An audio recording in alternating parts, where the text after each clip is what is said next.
sign too.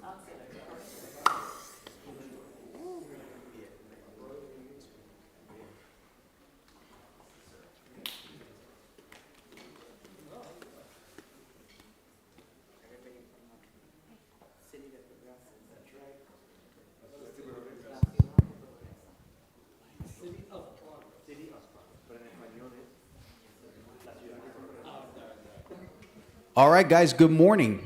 Good afternoon. Or good afternoon. It's still morning? Good morning. Good after morning. So today, before we get started, so this is the Safety and Health Committee. And before we get started, I wanted to take a moment to recognize somebody that's very, very, very special to Miami-Dade County in general. And I think that I think he would get upset if I don't say this, but it's not just about him, right? And I'm talking about Joseph Vallejo specifically. But I think that with conversations that I've had with him, he would say it's not about him. It's about each and every police officer that puts their lives on the line every single day to make sure that we are safe. It's about all the great motormen that belong to the Miami Sheriff's Office team that go out there and, when you're on a bike, I've heard the saying, it's not about if you're gonna fall, it's when you're gonna fall. And with the way that folks drive in Miami-Dade County, it's always a danger. But somebody has to be brave enough to go out there, right, and serve the community to make sure that we're all safe. And so if I can get Joseph to come down with his family.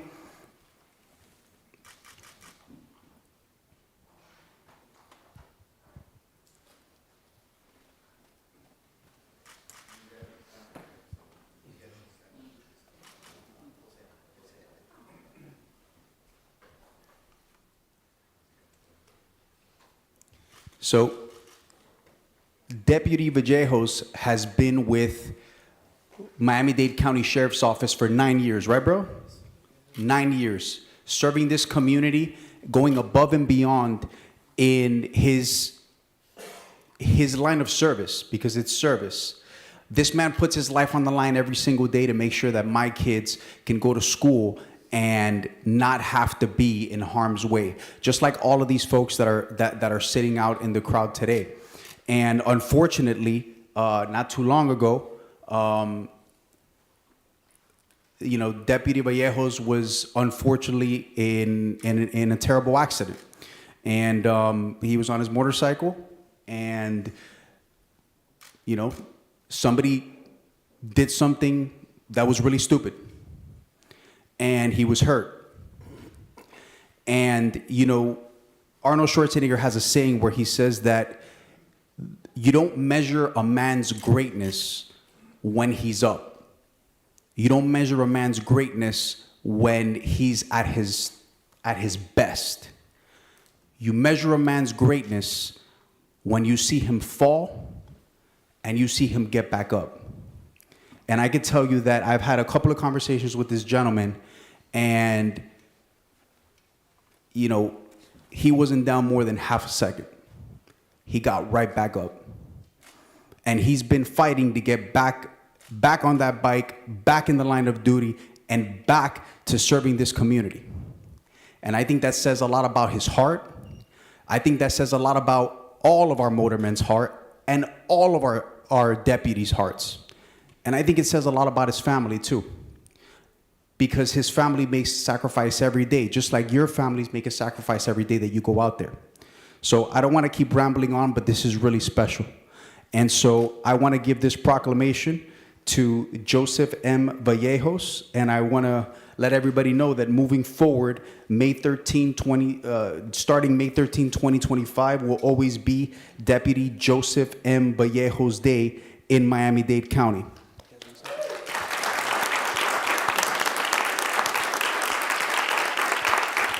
Now, Joseph did tell me that he had a song that he wanted to sing for everybody. No, I didn't. No, I didn't. No, I didn't. But can you say some words? Yeah. Good morning. Good morning. Wasn't expecting to say anything, but so I didn't plan anything. I just want to say thank you for this time. It's not me. It's them. Those guys are there. Those are my brothers, my wife, my mom. January 8th was the accident. Sorry, I'm getting emotional. 4 months, and yesterday I got to light duty. Means I could go back to work.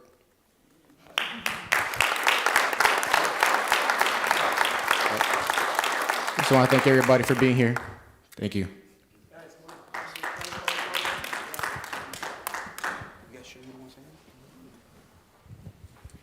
All right, can everyone do me a favor?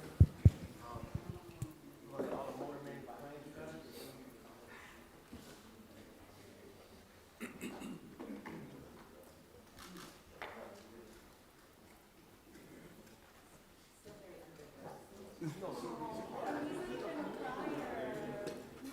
All right, officer, so sorry, sheriffs, deputies, and you come on this side. Ya. No se puede decir officer.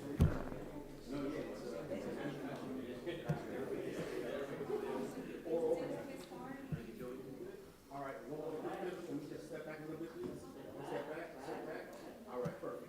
Cell phones? I think one photo right here. Cell phones? Right here first, right here. Wait. Thank you. Top of Oliver's head. It's all right, Bobby. And one more right here. 5. One more.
The clerk's office received notification that Commissioner Higgins will be absent from today's meeting. Commissioner Bastian? Here. Commissioner Hardeman? Vice Chairman Garcia? Chairman Gonzalez? 3 members present. We have a quorum. All right. So if Commissioner Bastian, do you mind leading us in the invocation, followed by the Pledge of Allegiance?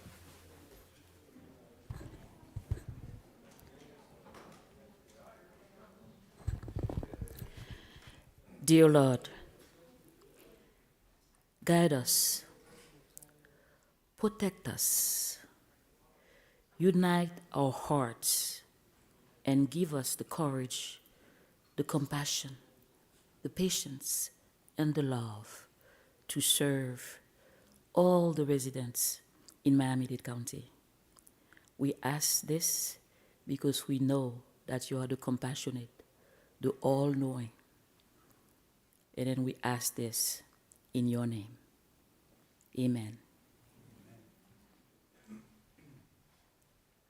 I pledge allegiance to the flag of the United States of America and to the republic for which it stands, one nation, under God, indivisible, with liberty and justice for all.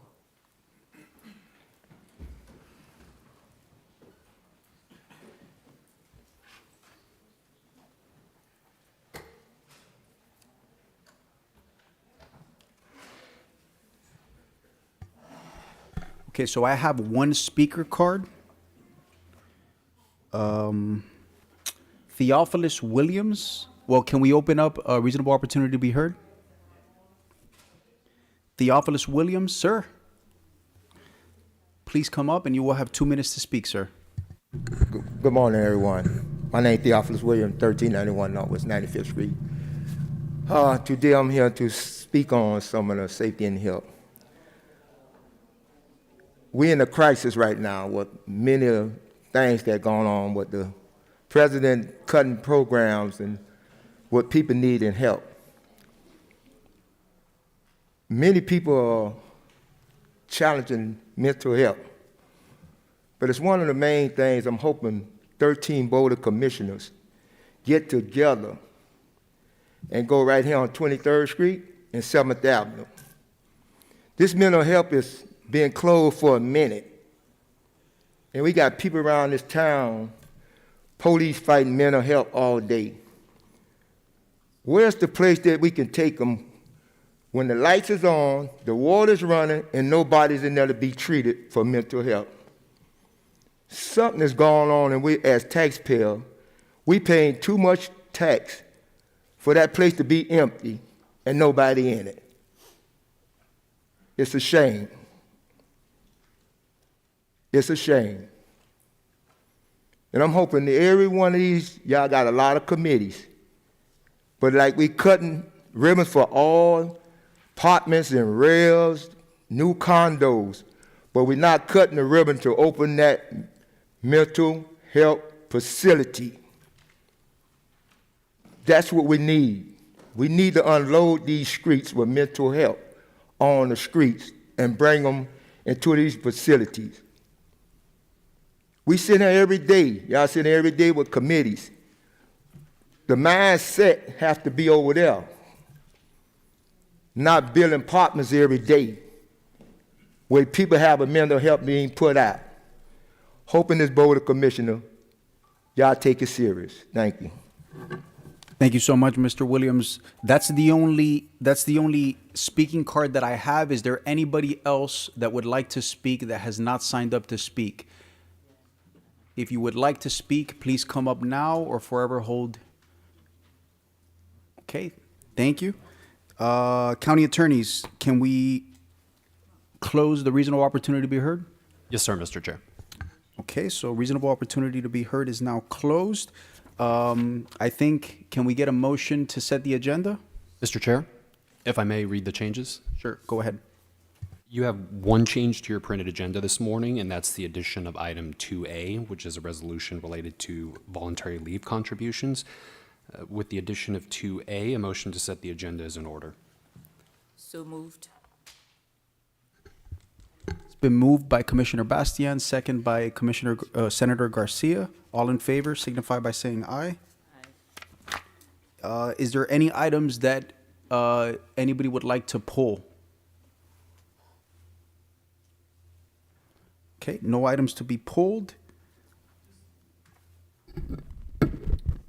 Just 3E. 3E. County attorneys, did you get that? So if we can add 3E to the pull list? Commissioner, Mr. Chair, I'd like to put 3A just to ask a question. Commissioner Bastian for 3E as well. 3A, so 3A and 3E. County attorneys, did you guys get that? Awesome.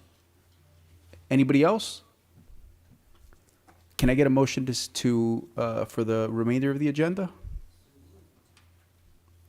So moved by Commissioner Bastian, second by Commissioner Garcia. All in favor signify by saying aye. Aye.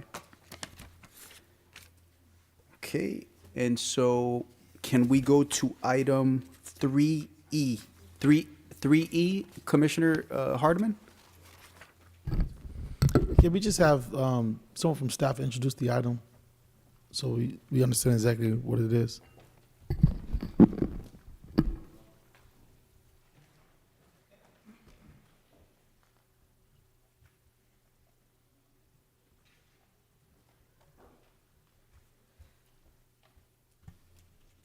County attorneys, can you introduce the item, please? Oh, yes, sir. Item 3E. Yes, please. Would you like me to read the title? Yes, please. Item 3E is a resolution approving award of contract number EVN 008779 to Advocate Program, Inc. and Court Options, Inc. for misdemeanor diversion services with estimated cumulative revenue of $21,600,000 for an initial 5-year term with 1 3-year option to renew for the State Attorney's Office, and authorizing the county mayor or county mayor's designee to exercise all provisions of the contracts, including any cancellation, renewal, or extensions pursuant to Section 2-8.1 of the County Code, and implementing Order 3-38. That's item 3E. Commissioner Hardman, you have the floor, sir. Thank you. Can you just describe, just in layman's terms, how this program works and exactly how this $21 million number comes into fruition? Absolutely. Namira Upal, Chief Procurement Officer. Commissioner, this is this contract or the RFP was to allow the State Attorney's Office for the management of the misdemeanor diversion program. So the way it works is today, let's say there are offenders that we want to go through the program. The State Attorney's Office will refer those to two of these companies that we have selected to an RFP process. The State Attorney's Office gets $50 of the fee that is charged to those offenders, and their rates fixed in the contracts. What these companies could charge to the people who are going through the program, and this $21 million is an estimate that they could collect once the referral is made by the State Attorney's Office for those programs, for them to go through the program. It includes the entire administration of the program. And we're not paying $31 million, not something that the county pays or the State Attorney's Office pay. It's paid directly by the people going through the program. So the value of this contract could theoretically be more than $21 million, because I'm assuming you are determining this number based on those that you believe will offend, maybe based on previous numbers? Based on historical usage, like these are the number of cases, these are different kinds of cases, and these are the fees. So approximately, give or take, we came up with an estimate of $21 million that could be there, yes. And how is it that you determine the entities that participate in this program? Like, why isn't this sort of contract available to any entity that wanted to offer diversion services? It was available. It was it was advertised publicly. The RFP was advertised. Anybody could propose, and we went through our standard open competitive process to select these two vendors. Well, I didn't mean necessarily through an RFP process, because, for instance, this $21 million that you're describing, so this is directly paid by people who are accused of crimes and who want to go through a diversion program so that they don't have to find themselves in court, right? So at the end of this, if they successfully complete all of this, whatever the program is, then the charges against them are abandoned or dropped or no process, something to that effect. So that's where the money's coming from. So my question then is really about what is it about this that makes it an RF? Why would you do it as an RFP process? Why isn't a program like this available to any sort of vendor that could meet its standards and not necessarily one that you have to apply through an RFP, one where a company has to apply through an RFP program in order to avail themselves of So it? in other words, what you're saying is why have contracts for these, right? Correct. Anybody, Because we're not in the middle of it. no, we're not. The state attorney's office gets a processing fee. They don't. I don't understand. I don't think that they participate in the program. Commissioner, I think, and I asked the same question, why we do this this way, and based on the information that I received, historical knowledge from people at the state attorney's office, it used to be like that. There used to be no contract in place, and there were one or two providers who were doing it, and then they started getting more providers who wanted to engage in this program, and at that point, the state attorney's office decided, let's go to an RFP so we have in this case, two contracts in place, so there's we can send people directly to those two vendors. I mean, this is a model that has been working, and it is a shift from the prior approach that you're saying, okay, why we changed it. It used to be like that with no contract. Yeah, because what comes to my mind is that if you have two vendors, for instance, providing this services, $21 million is nothing to, I mean, that's a whopping sum of money. And so if everyone's forced to go to two vendors, like for instance, if I have, if there are people who are trying to go through a program, I've heard many complaints, not necessarily about any of these two particular, but it has to be one of these two particular because they're the ones that use the program. Where they say, well, they're not getting back to me, or a number of reasons. There are not enough classes. I missed this class. The next class isn't for 3 months. And so my probation is supposed to end in a month. Now I have to be extended for an additional amount of time or the state attorney's office is going to file a notice that I haven't completed my standards. It's just a number of things happen. And my question is, does this happen because we only have two vendors versus it being sort of an open process where any organization that meets these standards can administer this sort of program? So that's a decision that probably the state attorney's office has to take, whether they want the contracts to be in place or they want to just do not have contracts and multiple providers could be in this space and the people could go anywhere. I wouldn't be the right person to make that decision on behalf of state attorney's office. So they asked us to do the contract, so we did the open competitive process. Through the chair. Yeah, you're recognized. Chief James Reyes, Chief of Public Safety. We do have representatives from the State Attorney's Office here today. Assistant State Attorney Stephen Talpins and company are here, so if you have any direct questions that you might want to direct to them, they are here. Yeah, So I do think Commissioner Hardiman brings up a good point because I'm actually I know about this program. I know people that have been through this program, and I think you're bringing up really good questions here because so from what I understand, and maybe we can get somebody from the state attorney's office to come up. But from what I understand from this program is, if somebody commits a certain crime and they are applicable to the program and they meet the requirements, this is something that can be offered to like first-time offenders and certain crimes to where they can go through the program. It's kind of like a probation type program, and they can go through the program. And then they can have like Commissioner Hardiman was saying, it can be no prost, or there could be other options aside from jail time. And so it would make sense that if we can have more providers, perhaps there's more options for folks.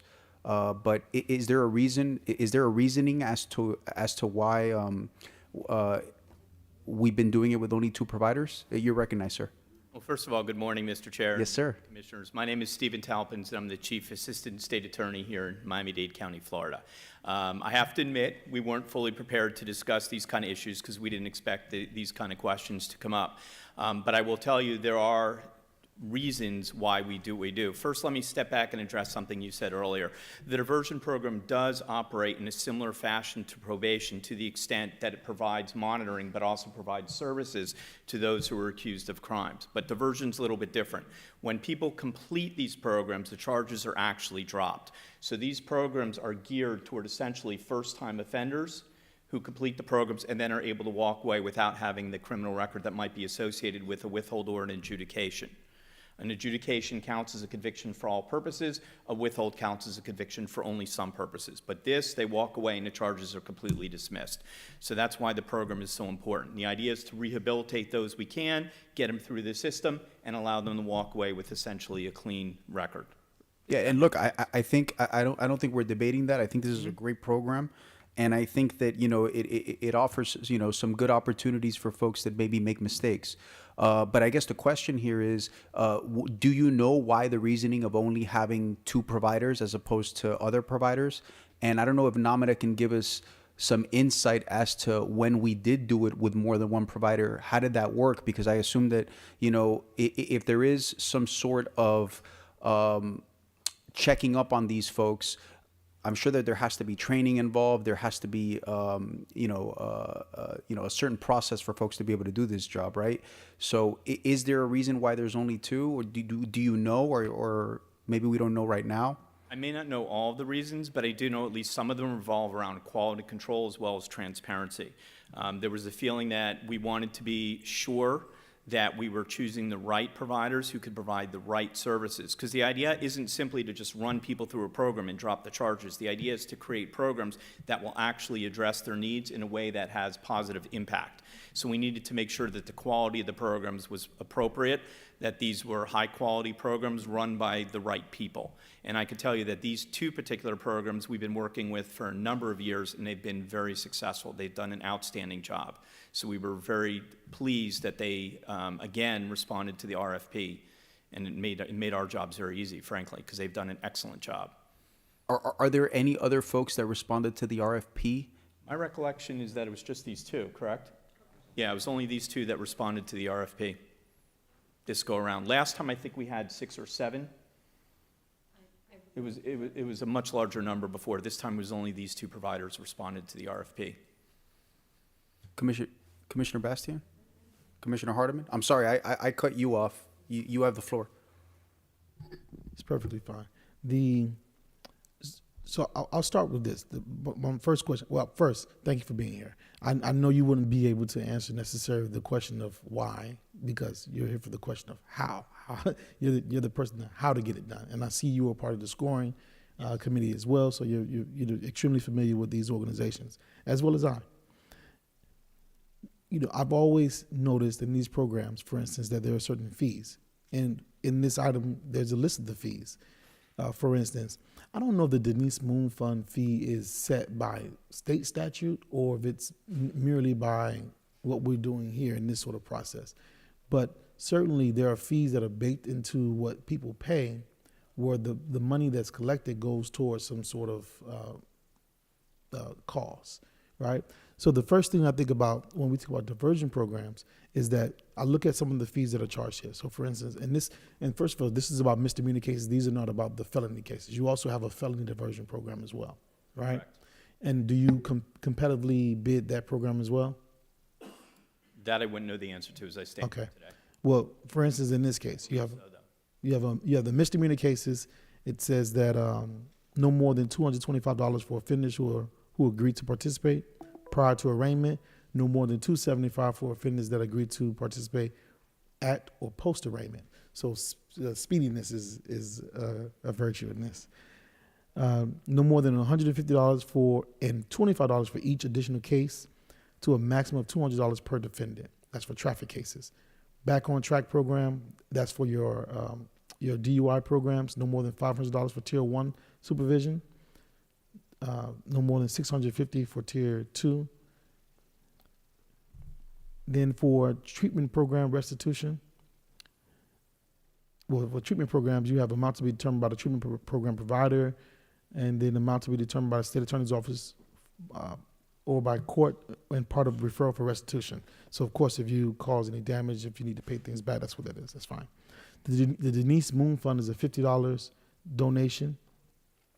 The Fund for Safer and Healthier Communities is for BOT Tier 1, I'm assuming back on track, $300. For BOT Tier 2, $500. They have a Victims Crimes Compensation Trust Fund, $25, and a case processing fee of $50 that goes to the state attorney's office. So the question that I have, and I don't know if you can answer this or maybe our procurement professionals can.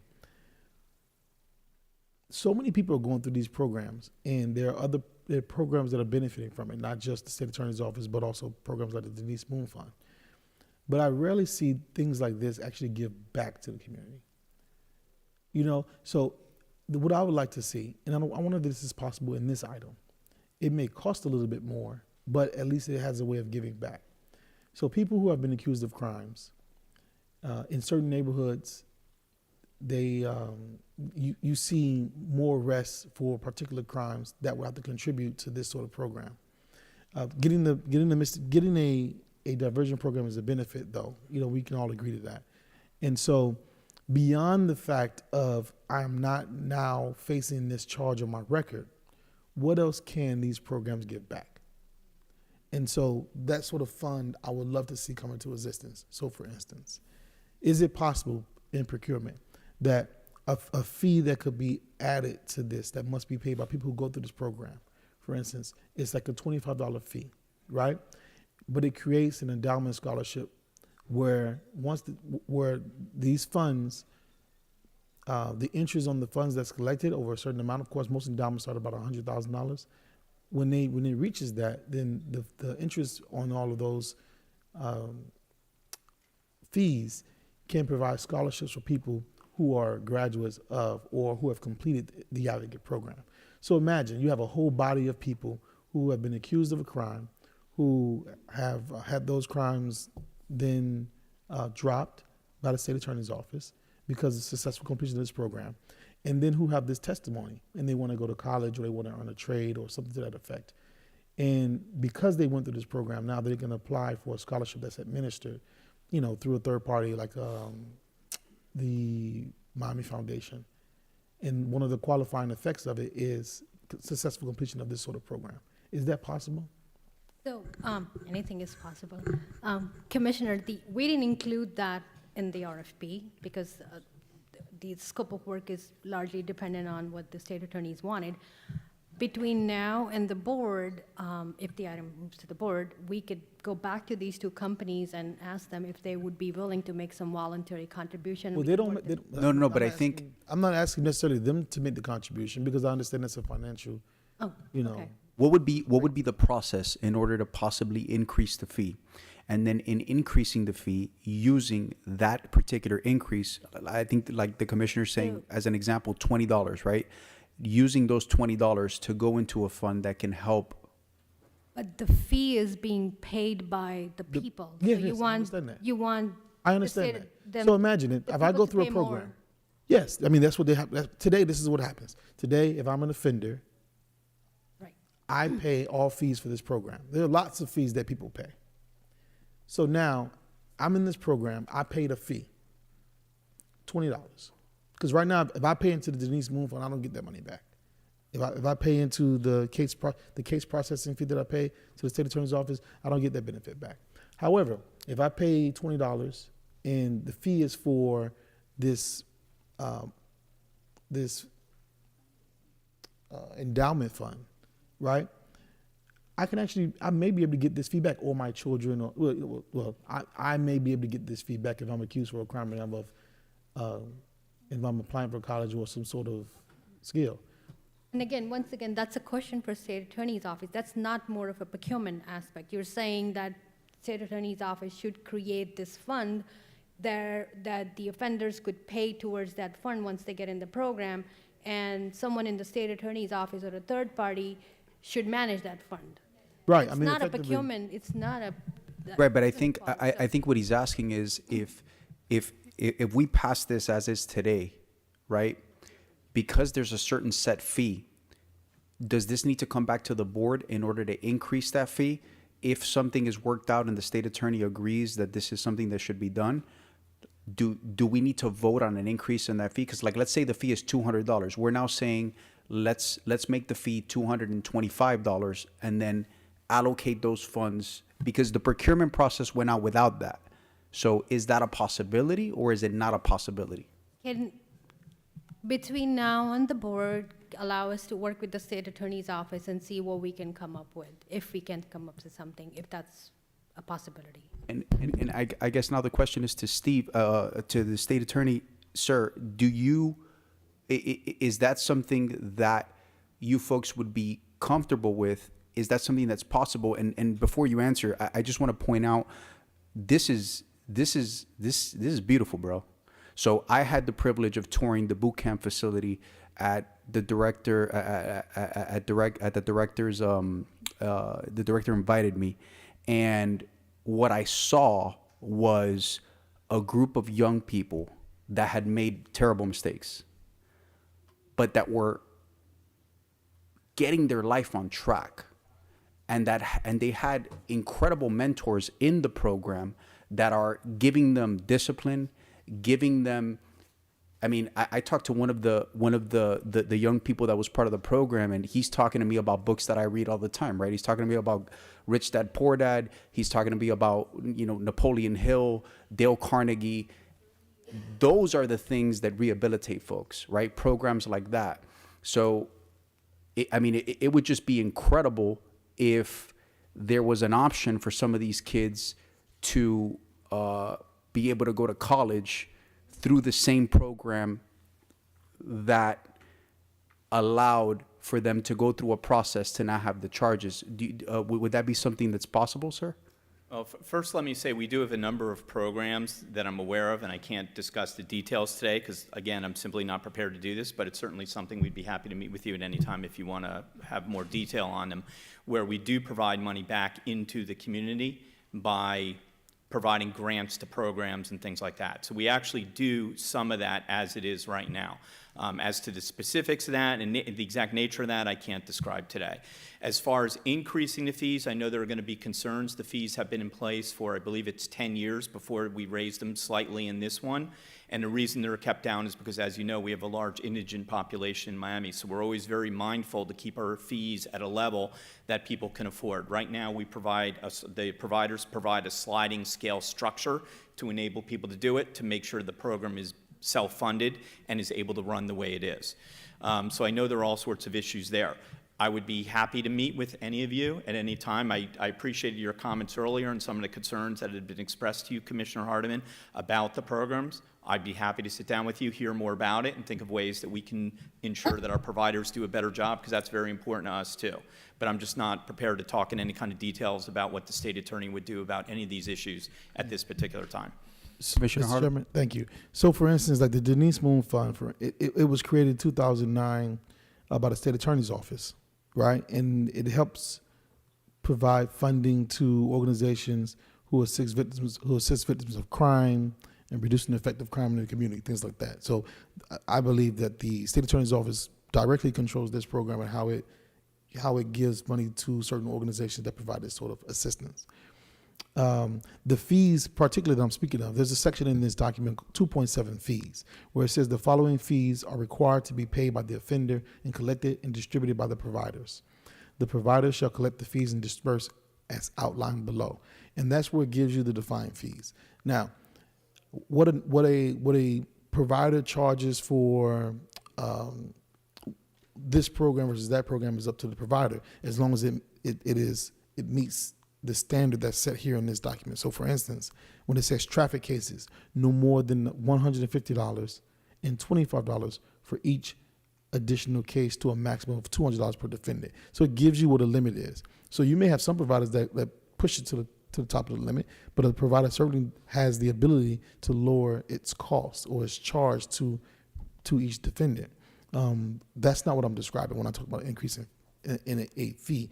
What I'm talking about is, for instance, like the Denise Moon Fund. That's a $50 fee charge. Now, everybody who's in a misdemeanor program is not necessarily committing a violent crime, yet everybody's contributing to an organization that is tasked with reducing violence and crime in the community. And so my point in all of this is just to say, everybody who would, for instance, contribute as a fee, as defined like in this this table, would give $20 or $25, and not everybody would necessarily would have the benefit of or who will want to apply to college. There may be someone who's paying this fee that's 50 years old, no need, no interest in going to college. But it provides opportunity for somebody that can. Somebody else. Exactly. And so, from what I'm seeing, maybe this is a question then for our lawyers here, is that we can create a fee that's at $20 or $25 and add it to this section, 2.17 fees. And it could be used for such purpose. And if you're telling me that we can't, I just don't understand why not, because this is why not? Through the chair, if I may. Commissioner Hardiman, who would manage, I just have a question to follow up, who would manage that fund in that instance? The same people who manage the Denise Moon Fund, which is the Miami Foundation. We found a way to do it for the state attorney with the Denise Moon Fund. And it's not, the fund is managed by a third party, which is the Miami Foundation. They do the managing of a lot of funds, probably most of our funds as well in Miami-Dade County. So why couldn't they manage this next fund? It's not that they could not. I think that there's not a procurement or competitiveness issue if the additional fee would go to a third-party organization instead of to the providers. So we would just need details on like where the money would go, but it's not that it cannot be done. Okay, so it's possible then, Mr. Chairman, that we could amend the item to add this sort of. Well, I guess my question would be, who provides a service like that, right? Who provides a service like that could be added to something like this? Well, it wouldn't be the service, meaning the Denise Moon Fund is not a service that I'm getting when I apply to this program. When I'm in this misdemeanor diversion program, I get a list of things that I must pay for. Right. And one of those on that list is the Denise Moon Fund contribution. So I pay it. Right. I don't get the benefit of the Denise Moon Fund. The Denise Moon Fund never comes to see me. They don't shake my hand. They don't say thank you for your contribution. It is just a fee that is paid. Right, but what you're saying is allocating a fee, because this is the way I'm understanding it, and tell me if I'm understanding it wrong, right? Allocating a fee so that folks that go through this program, that change their lives around, Yes. right, and want to go to college, so that there's a program that can allocate a scholarship for some of those folks. Yeah, Is that what you're saying? Right. So like the Miami Foundation, for instance, they manage a few scholarships that I'm aware. Well, I know, for instance, we created one at Miami Northwestern Senior High School. The Miami Foundation is the entity that manages that scholarship fund. I'm sure other the University of Miami, Miami-Dade County, they all use the Miami Foundation. And what happens is there's usually a minimum floor amount for a foundation for a endowment, right? Which is usually about $100,000. These fees, they get there. They'll meet that standard. And then what happens is the foundation is the one that is receiving the money, and then they will through the state attorney's office and in Dade County, however we want to do it, we create the criteria. And once you have the criteria, people apply to the foundation for the scholarship, and the scholarship is awarded by the foundation, and it just continues like that forever. The beauty in it to me, and that's the beauty in it to me is this: once you create this fund and it reaches $100,000, it'll go over. But once it reaches that, no matter if the state attorney's office ceases these types of programs, that endowment is there forever. Wait, So- explain that. Because essentially the scholarship, it doesn't come from the principal amount. The scholarship comes from the interest. So once the amount is there, then it's something that's going to forever give to anybody who participates in this program, even if you eliminate all fees. So I just think that it's a great option for people who are trying to find their way paying for college and who have had, a mishap in their life's story. Or if you're trying to pay for, some sort of technical skill and you've had sort of a misstep, you can actually apply for a scholarship. Yeah, look, I'm not gonna lie. I think it's brilliant, right? That was gonna be my next question to you, right? Is because in setting that criteria, I think it would be a good idea to not limit it to like University of Miami and stuff like that. No, it's not limited to anybody. You apply to Right. college. Apply to college or yeah. even technical schools. Technical, University and that's why I said the skill. Correct. Yeah. Yes, you're recognized, Commissioner Bastian. Thank you, Commissioner Hardeman. I do understand where you're coming from. My question to you, so the fees that you're talking about, you're referring to, would be paid by the offenders, right? This whole program is paid by the offenders. Nobody else But this contributes. is something additional that they will pay. The scholarship? Yes, they will pay They'll pay the fee. to scholarship funds. Correct. This would be additional to probably other fees I know that they pay, right? My Yes. question, my only concern about that is what if they cannot pay it? In this sort of, there's, Because they are already paying, from what I gather, some different types of fees. yeah, but people who really can't pay their fees are waived. I'll give you, in this contract, Part A says, the providers may waive or reduce fees for indigent offenders or offenders on any type of public assistance, except that the amount of restitution may not be waived or reduced without the concurrence of the state attorney's office. If total fees are reduced, the amount for each specific fee in section 2.7, which is what I read earlier, except restitution, shall be reduced proportionally. The providers shall obtain written concurrence from the state attorney's office to transfer uncollectible balances to a collection agency. So essentially, people who can't pay, they still get the benefit of the program with reduced fees or waived fees. So I've represented many people where we've allowed the waiving of all fees or the reduction in fees. So the ability to pay is not a hindrance to a program like this. So they will not be penalized for No, not being able to pay those fees, no? not per the contract, no.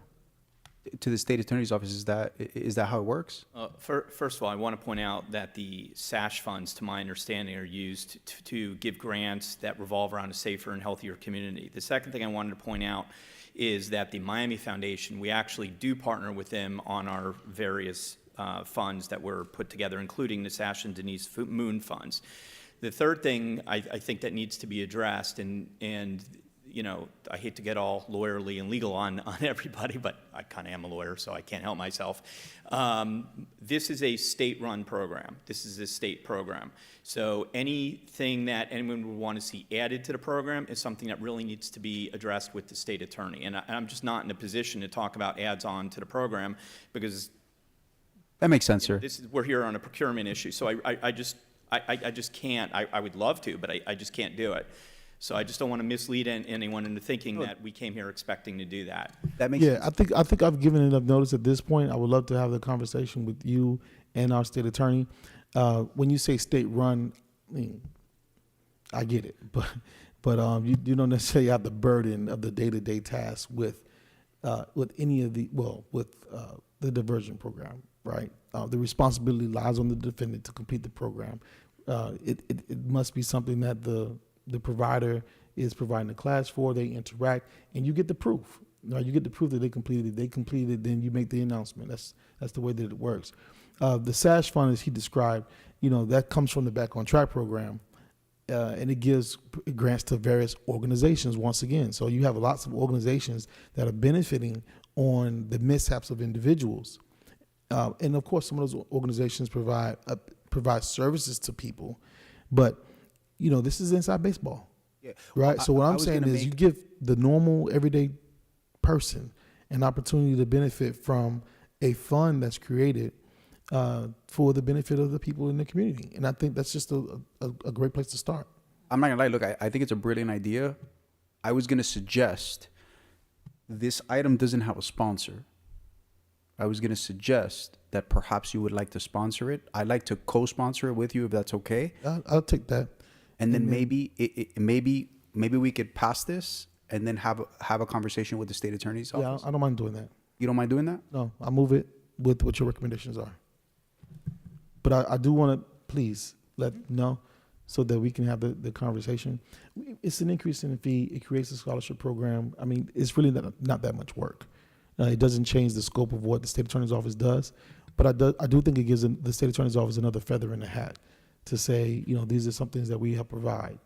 No one's going to ever know that it was a big head kid from Liberty City that stopped you in the middle of a procurement process to start it. So no worries about that. And if I will add to that, because I think Commissioner Hardman makes a great point. You know, I've had many conversations with our state attorney, Catherine Fernandez-Rondo, and, you know, nobody has a bigger heart for rehabilitation, right? And I've talked to her many times about how she's approached the community to try to help folks, you know, not go into the system, but if they have to go into the system, to figure out how to get them out and help them be productive. So I think this would further that. So I think if the county attorney can help us with that amendment, I think what would happen here is Commissioner Hardiman would then be the sponsor of that item. I would be the co-prime sponsor of that item. And then it would be great to have a conversation with the state attorney, Fernandez-Rondo, to try to see if this could happen.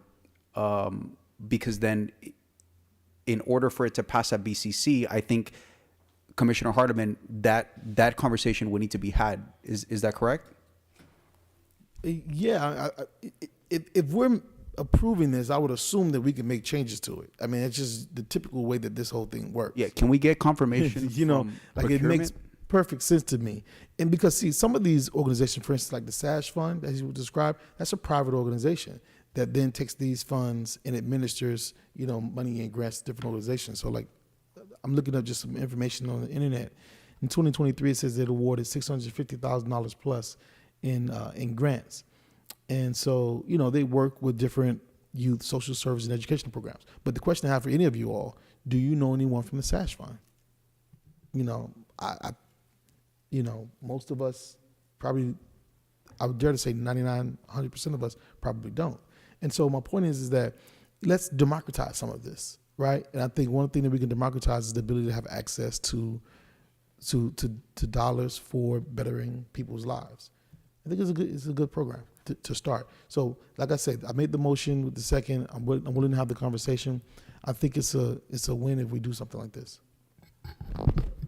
Commissioner Bastian? Thank you, Commissioner Hardiman. I also think it's a great idea. I mean, as long as you know, those who do not have ability to pay will not be penalized in any way. I think it's a great idea, and then I think it's a good conversation to have. I have a quick question pertaining to access and process. These two organizations that are getting the awards, Advocate Program and then Court Options, where are they located? They have multiple offices in jurisdiction. I know Advocate's office, I was just there this week, as a matter of fact. It's down the street from the courthouse, the criminal courthouse. Okay, and that's the only. They have multiple options, is my Okay. understanding. What about the Court Option, same? Same thing, yeah. And there are multiple testing facilities that people could go to because some of the programs require them to submit to testing. So if people live in home state, they have to travel all the way? I can't tell you the exact locations offhand. I'm sorry, I don't know that, but I do know they have multiple locations. Oh, they do? Okay. Yeah, that's my understanding. Court Options and Advocate both have multiple locations. Okay, so people will not have to travel long distance just to access these services? My understanding is everybody in the county has access to appropriate services within a reasonable travel distance, but I can't give you more detail than that. Who has this information? I could certainly get it for you if you want. Thank you. I'm happy to do that. Thank you. Chairman, going back to your question, the item could be amended if it's approved as is today. It could be amended before it goes before the board. I just want to clarify, is there an amendment to this item at this time? Yes. So I think there's no amendment at this time. I think the only thing that's happening is that Commissioner Hardiman is going to sponsor the item. So he's going to take sponsorship of the item. I'd like to be a co-sponsor on the item. And then what we've talked to the state attorney about is having a meeting, a sunshine meeting with State Attorney Catherine Fernandez-Rondo before the next BCC to try to see if we can make this a possibility. Is that your thought process? That's fine. That's fine. Thank you.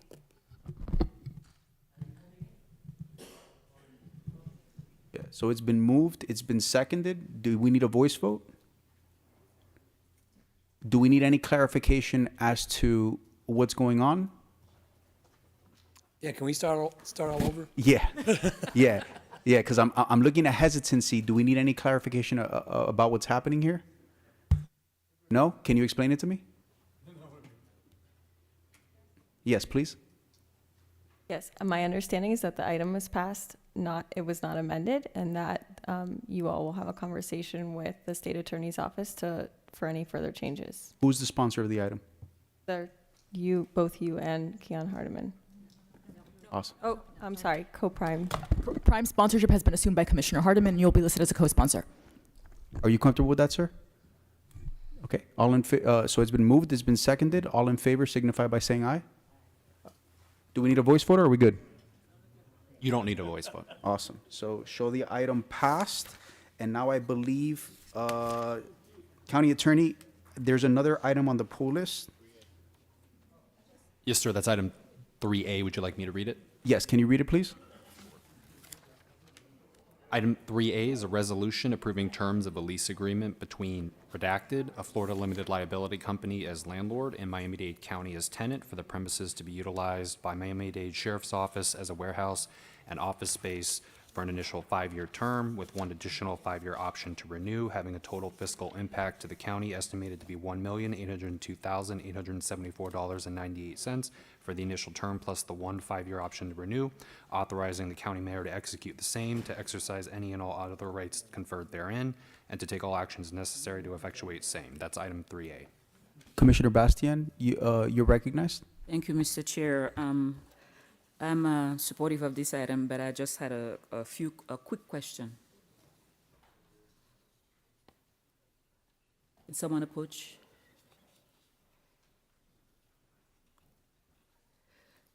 So it states here that it is about the approval of a 5-year lease agreement, right? Is this a 5-year or 1 year or 5 year? 5 year. 5 years. So my question pertained to the fact that it would cost close to $1 million to rent it for 5 years. I think it's 1.8 for the 5 year.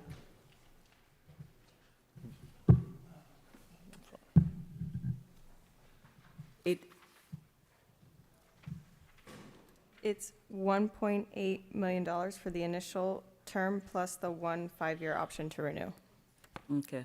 The question I have was, why was there this consideration to purchase versus renting, since it costs so much, and then there I would are have so to many defer that. issues about money these days? Sorry, I would have to defer that to the realtor. Yes.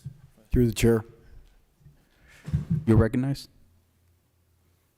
Madam Commissioner, I'll look at our legal partners, but as the sheriff, as an elected official in Florida state statute, it prevents the sheriff from owning property. So our constitutional sheriff will not be allowed to, per statute, purchase property in the future. But I just want to, if legal wants to confirm that, I just know that from my 23 years of sheriff's office life prior to coming back home to Miami-Dade. So, County attorneys, can you clarify? Yes, the sheriff cannot own property, but we can own property and allow the sheriff to use it on their behalf.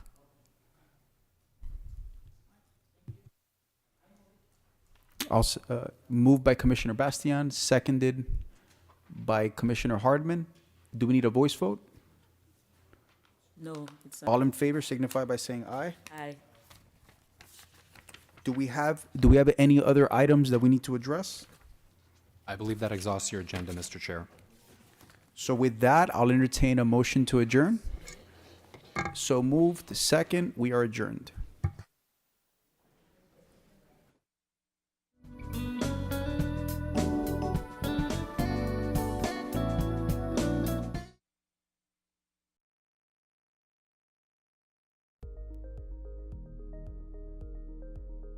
Dans le département de l'eau à Miami-Dade, nous bail niveau qualité de l'eau nous en priorité. Pas trop longtemps, nous sautons